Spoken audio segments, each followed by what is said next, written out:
Have you ever felt that you wanted to meditate but feel stuck or don't have something that is sustainable? So today, I want to share from my own personal experience three uncommon tips for beginners or anyone who want to have meditation as part of their daily routines or a consistent routine. I also have a bonus tip at the end of the video. That's number 4. I find that very helpful for my personal practice as well. So watch till the end and you'll get the bonus tip.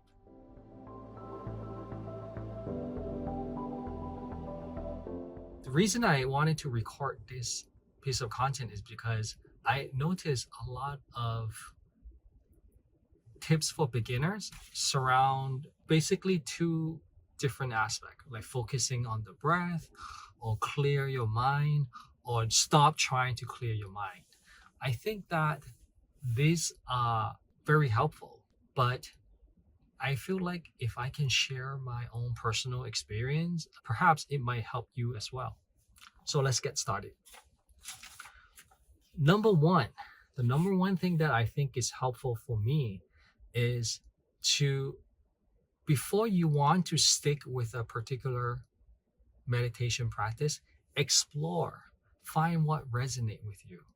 You don't have to force yourself into a particular meditation style right from the beginning. For example, if you tried meditation, formally sit down, and if it doesn't work for you, if it feels awkward for you, you can try a little bit longer, but maybe it just doesn't work for you, at least at that time frame. Because at certain time, perhaps a different practice may be more suitable. So for example, let's do a different variations of meditation right now. People say that you can focus on your breath. So let's do a few conscious breath right now. And if I just sit down and then simply pay attention to my breath, let's do maybe 5 conscious breath. Trying to bring my focus to my breath.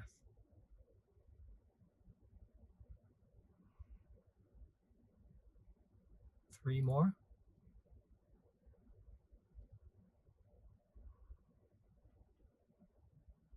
I'm really trying to feel the sensation of my breath. Okay, so that's like one style. Some other style may be just pay attention to your environment first. For example, I'm looking around right now and really trying to practice to be present. I see the tree and then this car backing up. And I'm not judging anything. I'm just simply noticing. And you can also notice with the sounds that are in your current environment. So if I close my eyes, when you close your eyes, very naturally, your attention or your sense will open up with your listening skill, your listening sense, your sense of hearing.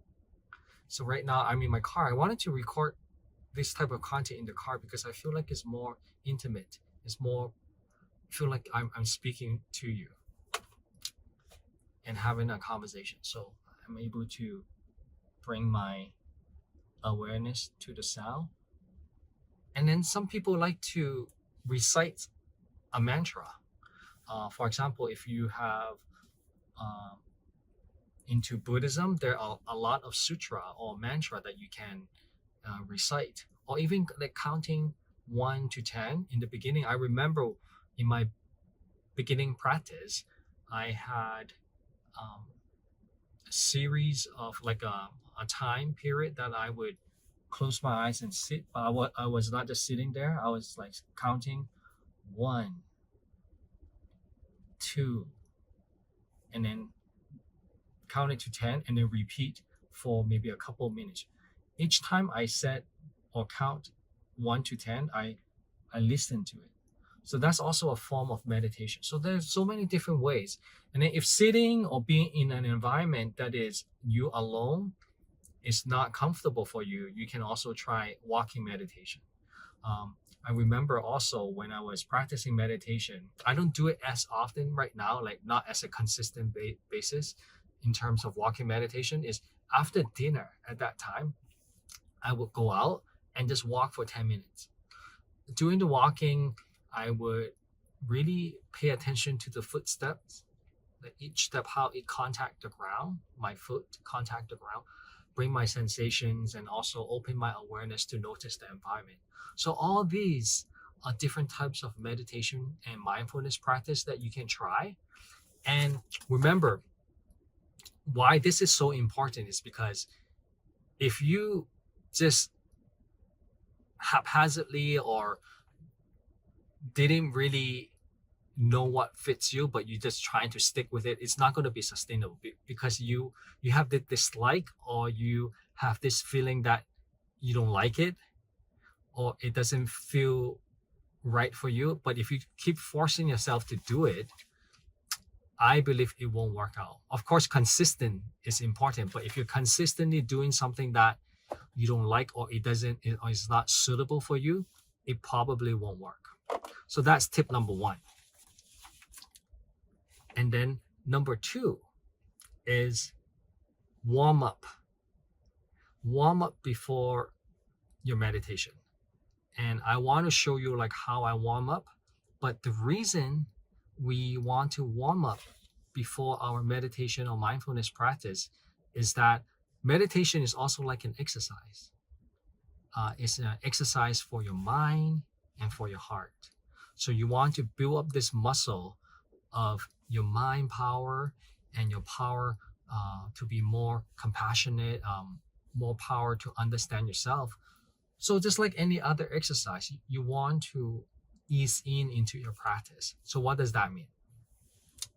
Physically, that's one part, because when you, let's say you do a formal meditation, while you sit down, to me, it does strain your knees and ankles a bit. Okay, so if you have knee trouble or ankle, first you want to find a sitting position that fits you. And one way to not hurt yourself or trying to make it more comfortable is to really warm up your body first. So I will show you how it works for me. Okay, instead of telling you how to warm up, I want to show you how I warm up many times, usually before my meditation, especially if I do like a sit down meditation. I will stand about like a minute or so to warm up my knees and ankles, because when you sit down for like 10-15 minutes, sometimes that put a lot of strain on your knee. So basically I like to do something like this for 20-30 seconds. I feel like I'm losing my hip and my knees.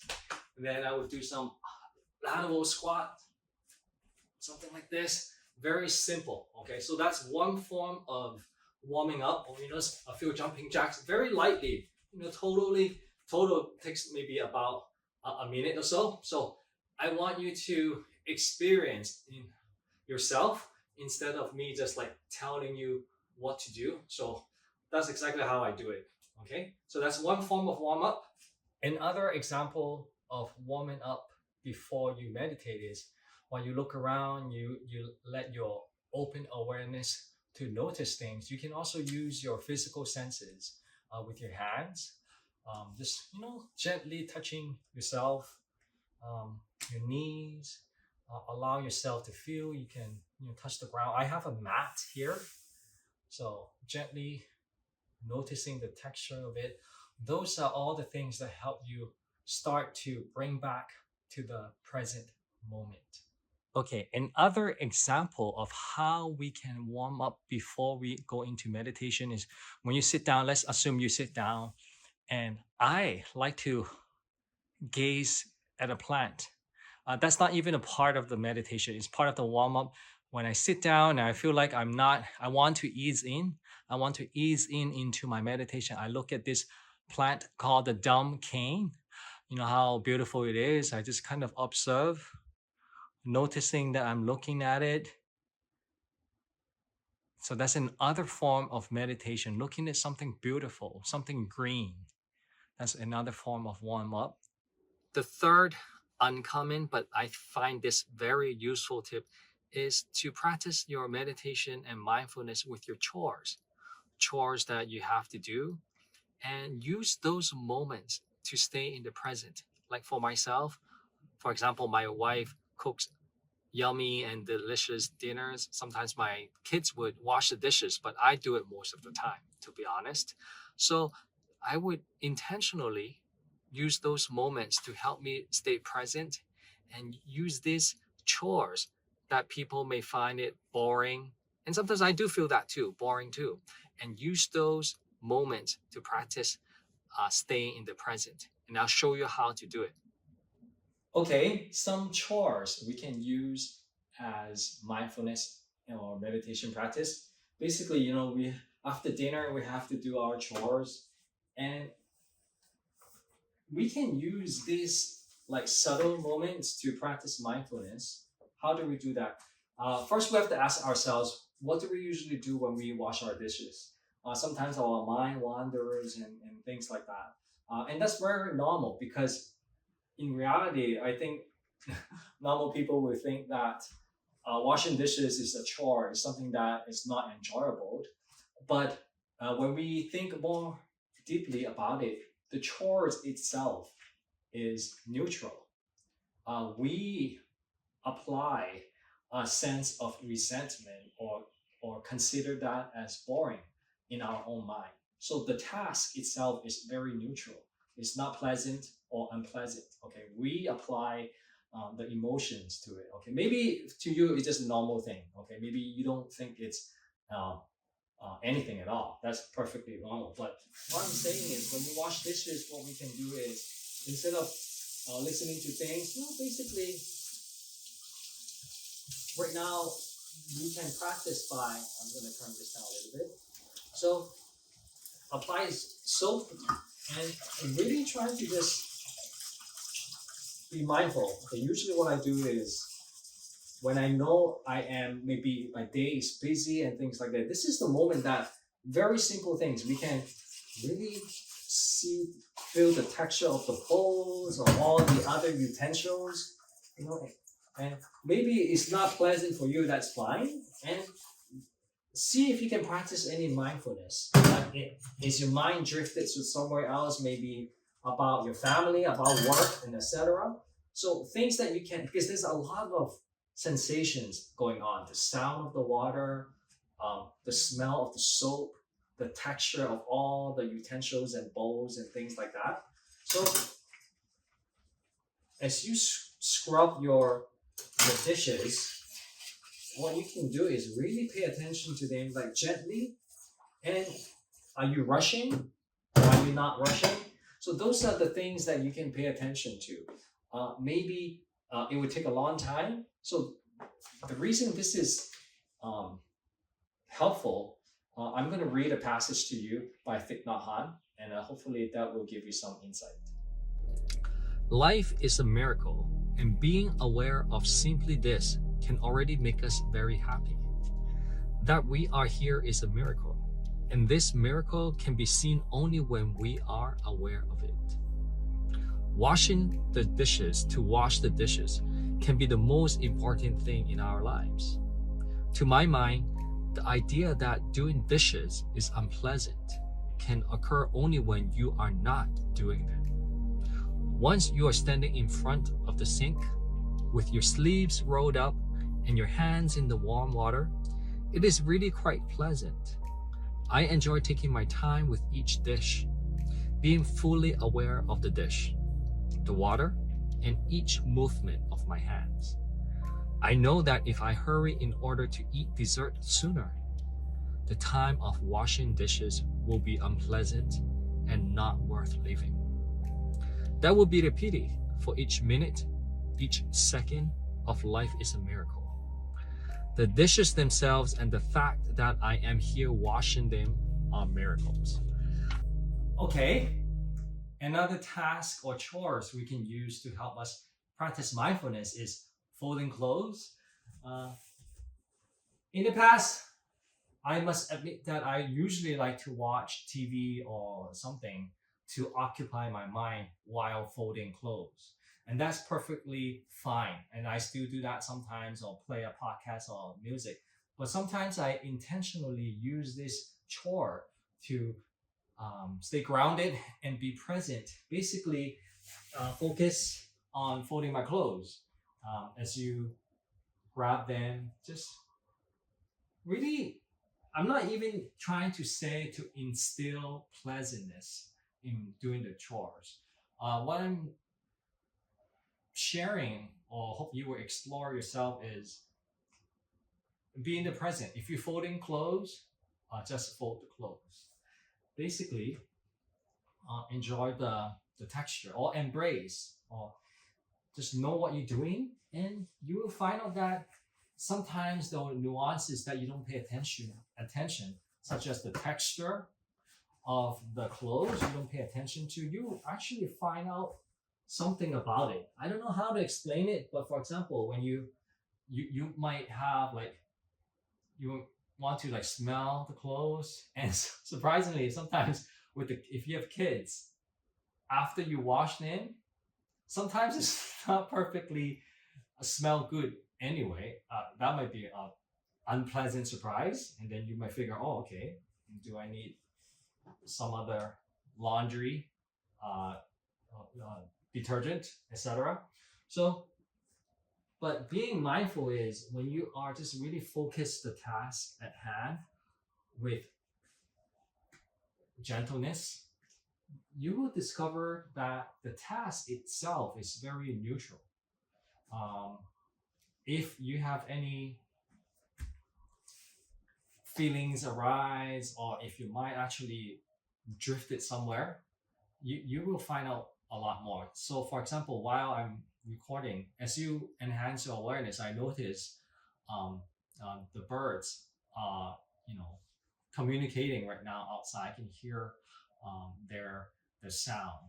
Okay, so it's this sense of awareness improved, that you start to notice more things that are going on more easily, and then you have this observance that will help you across many things that you do every day. So folding clothes is a way for us to help practice being present and do well at the task at hand.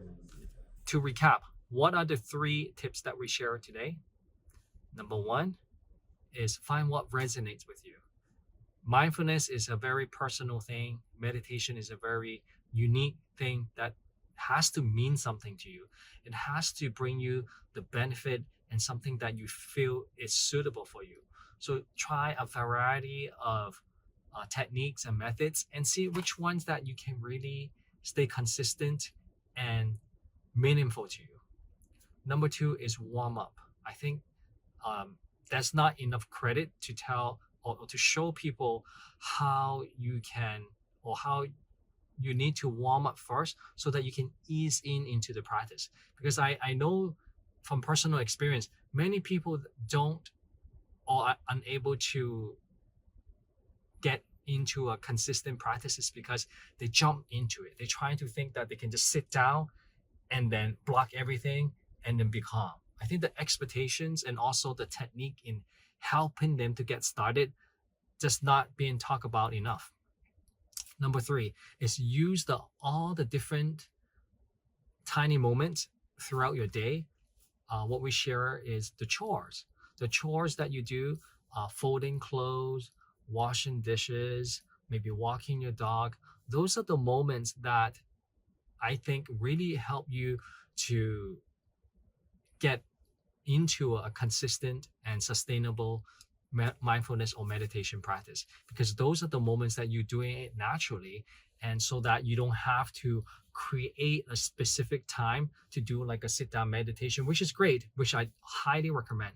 But those chores that if you have to do every day, why not just incorporate mindfulness into them? Okay, I promise you that I will share a bonus tip for beginners in meditation. I would highly recommend 2 things. They are the meditation cushion. I like this moon shape you have this crescent. You can see there's like a little curvature here. Okay, because let me show you. If you sit down without a cushion, first I do like I do a single leg lotus. I think that's how it calls most of the time. Sometimes I always switch left and right, but usually I'll do something like this. And then without the cushion, you will see that my for a solid foundation or base, you want your knee to kind of touch the ground. Okay, so with a cushion, you can see that I'm more elevated slightly, and then it becomes more solid. Okay, and a towel is shared with me by my brother, just that to keep your temperature pretty balanced, and because when you're sitting still, usually you want everything to flow. In Chinese, they call it the qi. So you want a balanced flow of energy, and he mentioned that, I can sense that is quite true. That you want to kind of cover. That's not necessary. Okay, it's just a bonus. Okay, that you want to kind of cover your knee, so that everything is in sync. Okay, I find it very comfortable. Sometimes I use the towel to help me adjust my knee positions, my leg position. So you can see right now I'm pretty solid. You don't if crossing your leg like this is not comfortable, you can just do like a very simple. That is easier. But I feel like for me it's much more stable when I do it like this. Some people do it like a double lotus, but I feel it for me just not that comfortable. And then I have no intention. Maybe down the road I will try this, but right now I just put a lot more strain into my knees and ankles, so I don't really do that. So most of the time I just do like a single cross leg. But a cushion, yes, back to the topic. The cushion is something I highly recommend, but it's not necessary because you can meditate sitting on the sofa, on the chair. But I feel like that having something like this is a very solid that I can sit as long as I want to. But 5-10 minutes when you settle in, the time passes so quickly, and you would find out how much is a good time for you when you meditate.